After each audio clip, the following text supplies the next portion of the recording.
और हम लोगों के काम को, हमारी परफॉर्मेंस को और पार्टी की जो सोच है उसको ध्यान में रखकर आकलन करने के बाद सही निर्णय जनता लेगी, ऐसा मैं मानता हूँ। विवाद बदलेगा सर इस बार 5 साल में? मुझे लगता है कि इस बार जनता चाहती है कि कांग्रेस पार्टी की सरकार दोबारा बने और जो भाजपा का अंदरूनी बिखराव रहा, जो उनकी परफॉर्मेंस रही पिछले 5 साल एज ऑपोजिशन, उसको भी लोग देख रहे हैं। और हम लोगों का जो देश भर में आज जो कार्यकर्ताओं में उत्साह बढ़ा है, जो नई ऊर्जा के साथ काम कर रहे हैं, हाल ही में हम लोगों ने सरकार बनाई है कर्नाटक में, हिमाचल में, उसका भी लाभ हम लोगों को मिलेगा। और पार्टी, हमारी सोच, हमारा जो आगे का विजन है प्रदेश के लिए 5 साल का, उसको लोग आंक रहे हैं, देख रहे हैं।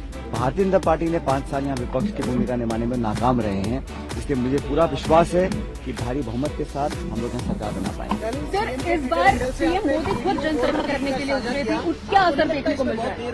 कल आपने एक वीडियो सीएम की ट्विटर हैंडल से साझा किया, 5 साल में पहला लगता है इसमें बहुत देर हो गई। देखिए, हम लोग तो मिलकर चुनाव लड़ रहे हैं। कोई भी एक व्यक्ति ना तो चुनाव लड़वा सकता है, ना चुनाव हरवा सकता है, ना जितवा सकता है। पूरा टीम एफर्ट होता है और हमारी पार्टी में हम लोग कलेक्टिव लीडरशिप में काम करते हैं। 2018 में भी यही हुआ था, हम मिलकर चुनाव लड़े और सरकार हम लोगों ने बनाई। हम मिलकर चुनाव इस बार लड़ रहे हैं और उस समय बहुत चुनौती थी, हम विपक्ष में थे, बहुत संघर्ष कर हम लोगों ने लोगों का विश्वास जीता। हम 21 विधायक रह गए थे 200 में से, 5 गुना हमारी सीट बड़ी, हम सरकार बनाने में कामयाब रहे। इस बार हम सरकार में, हमारे पास प्लेटफॉर्म था, हम डिलीवर कर पाए हैं, लोगों की संसाधनों से लोगों की मदद कर पाए हैं, तो इसलिए थोड़ा काम आसान है। और यहाँ पर जो 30 साल की परंपरा है, 5 साल बीजेपी, 5 साल कांग्रेस, उसको लोग बदलना चाहते हैं। और प्रदेश के साथ देश में जो सरकार है उसको भी 10 साल से लोग देख रहे हैं। महंगाई, बेरोजगारी सब लोग देख रहे हैं, इसलिए मुझे पूरा विश्वास है। जो आप कह रहे हैं कि हम लोग चुनाव मिलकर लड़ रहे हैं, जो बिखराव है, जो खिंचाव है, जो तनाव है, वो भाजपा में है। हम लोग तो पहले भी एक थे, आज भी एक हैं, और पार्टी को जरूरत आज है, पार्टी को जरूरत है हम स्टेट में चुनाव जीतें। स्टेट्स में हम चुनाव तब जीतेंगे जब हम मिलकर चुनाव लड़ेंगे, और हम इसी दिशा में काम कर रहे हैं। देखिए, मुझे लगता है कि हम लोग बहुमत ला पाएंगे, इसके अनेकों कारण हैं, लेकिन मैं भविष्यवाणी इतनी कर सकता हूं कि मुझे जनता के वोट पर, जनता के विवेक पर विश्वास है। हमारा जो रिस्पांस कैंपेन का रहा, राहुल गांधी जी आए, खड़गे साहब आए, प्रियंका जी आए, तमाम रैलियां की पूरे प्रदेश में, उसका एक अच्छा इम्पैक्ट गया। भाजपा के कैंपेन में दम नहीं था, वो बहुत कोशिश उन्होंने की, प्रदेश के नेताओं से खूब करवाया, अंत में फिर बाहर के लोग आके यहाँ भाषण देके गए हैं, लेकिन जो पब्लिक का सेंटीमेंट है वो कांग्रेस के साथ है।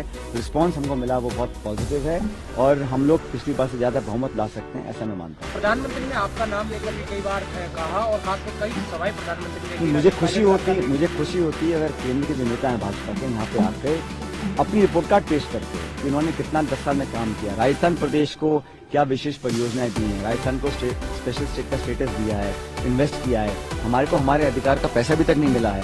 तो राजस्थान के लोगों के बारे में अपनी रिपोर्ट कार्ड प्रस्तुत करते, अपना विजन प्रस्तुत करते। हम लोग बात करते हैं नौजवान की, किसान की, बेरोजगारी की, महंगाई की, शिक्षा की, चिकित्सा की, सड़कों की, उसकी चर्चा नहीं करना है। तो वो ध्यान भटकाने के लिए इस प्रकार के मुद्दे उठाते हैं, और मैं समझता हूँ कि ये जनता समझ रही है कि वो माइंड डाइवर्ट करने के लिए इन बातों को करते हैं, और बजाय इसके कि इशू बेस्ड पॉलिटिक्स करें, डेवलपमेंटल प्रोग्रेसिव पॉलिटिक्स का उदाहरण देने की कोशिश भाजपा को करनी चाहिए। वो काम हमने किया है, इसलिए मुझे लगता है जनता हमको पसंद करेगी। सचिन जी, एंटी इनकम्बेंसी किसके खिलाफ है? मंत्रियों के खिलाफ, विधायक के खिलाफ, या अशोक गहलोत के खिलाफ? ऐसा है, एंटी इनकम्बेंसी थोड़ी बात अगर होती भी है तो लोग लार्जर जो पर्सपेक्टिव है उसमें लोग समझते हैं कि यही पार्टी, ये विचारधारा बेहतर है। मुख्य मुकाबला दोनों पार्टी के बीच में कांग्रेस और बीजेपी, और यहाँ पर राजस्थान में 2 ही प्रमुख दल हैं। लेकिन जो एंटी इनकम्बेंसी है वो भाजपा, क्योंकि 10 साल से केंद्र में है, उनकी भी कार्यशैली को लोग देख रहे हैं। आज जो कमर तोड़ महंगाई हो गई है, जो शिक्षित बेरोजगार घूम रहे हैं, वो सब कहीं ना कहीं तो ब्लेम करेंगे ना केंद्र सरकार को कि 2 करोड़ का आपने रोजगार देने का वादा किया था। इसलिए मुझे लग रहा है कि सारे फैक्टर्स जनता आकलन कर रही है, और मूल्यांकन करने के बाद हमारे पक्ष में मतदान आज होगा, ऐसा मैं मानता हूँ। दोनों तरफ से रिबेल बहुत सारे मैदान में, नहीं, हम कोई 2, 4, 5 जगह लोग